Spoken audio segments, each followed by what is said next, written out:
Video on askstuart.com where today I'm going to be answering a question from Trina. I don't have Trina's surname. It looks like we've got two Trinas who are asking questions here. Let me find the question. Oh, here it is. Okay, so here we go. Hey Stuart, I've recently passed my 10,000 subscriber goal. Congratulations, Tina. And I'm starting to get some really good traction with my business. What I would like to ask you is how can I make my list more responsive? And yeah, there's a few more things there, but that's the gist of it, is how can I make my list more responsive? So this is a great time to be asking this question.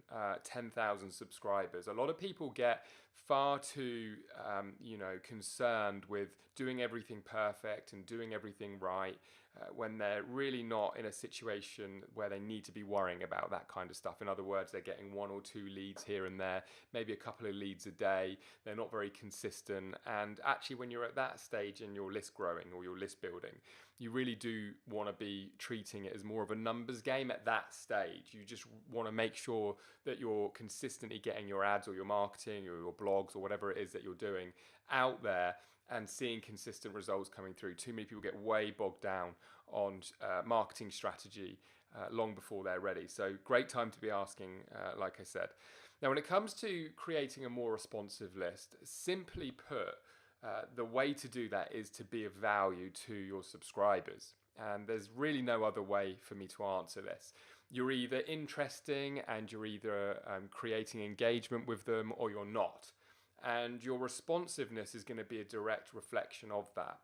One of the terms I like to use a lot is, you want your subscribers to know, like, and trust you. And there is no better way to do that than to offer yourself, offer you, your business and your brand's, insights in a way that are actually informative. I think the most powerful marketing is marketing that is insightful and educational. And the way that you can be insightful and educational is to really get to know your audience. Who are they? What is keeping them up at night? What is their, dream outcome in life? What is their biggest fears and what's their biggest concerns? And obviously this is going to depend on what type of product you're offering. If you're a solution-based product, you want to be telling compelling stories that really engage your audience because you know who they are. It could be a story of a customer and how your product has helped them. It could be your own story and how the product or service you're selling or endorsing has been of major benefit to you. But I would say that the biggest mistake that people make when it comes to creating engagement with their list is thinking that it's all around good copywriting. In other words, a cheesy heading or a heading that's going to, create a bit of a rubberneck effect, something that's, going to drive attention. Those sort of strategy or tactical things can work. But above all, the most important thing when it comes to your emails going out is who do they associate that name that's landing on their inbox with? What do they associate it with? Is it a good feeling or is it a bad feeling? Is it a feeling of, another email from, or is it one that's kind of like, it's going to be the same as I always see from them. Sometimes I'll check it, sometimes I won't. In other words, is it quite vanilla in terms of their experience, or is it a bad thing? Is it like, this person is just full of crap. This is just a load of rubbish. And so your engagement is going to grow up as your, relationship increases with your subscribers.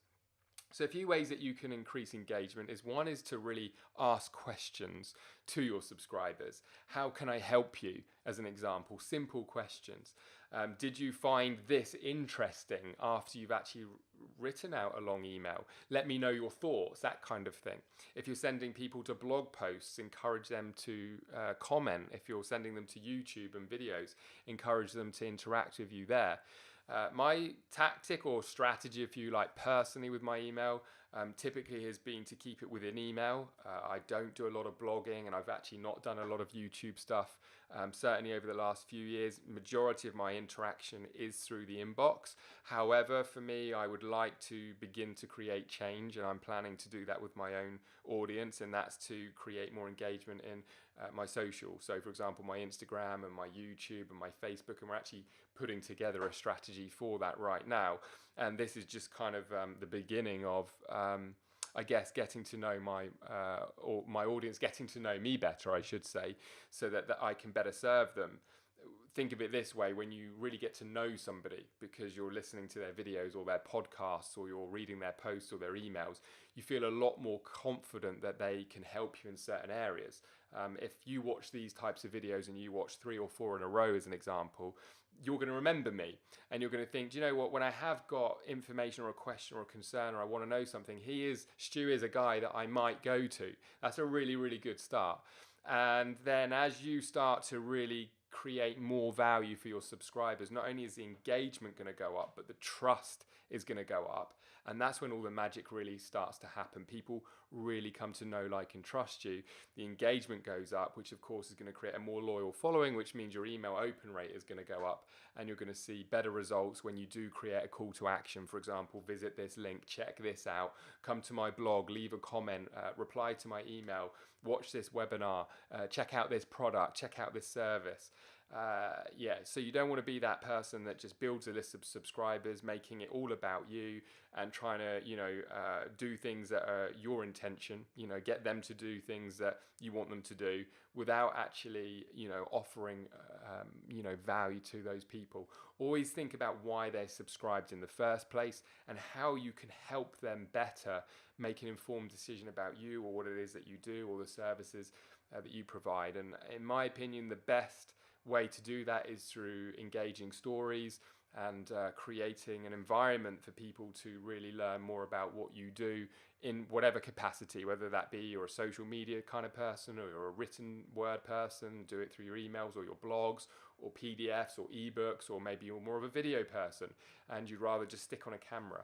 Many, many ways that you can do it, but just think about them, not about you, and then that's when your engagement is going to increase, your responsiveness is going to improve, and things start to go very, very well. Hope that's been helpful, Trina, and look forward to doing another Ask Stuart video very, very soon.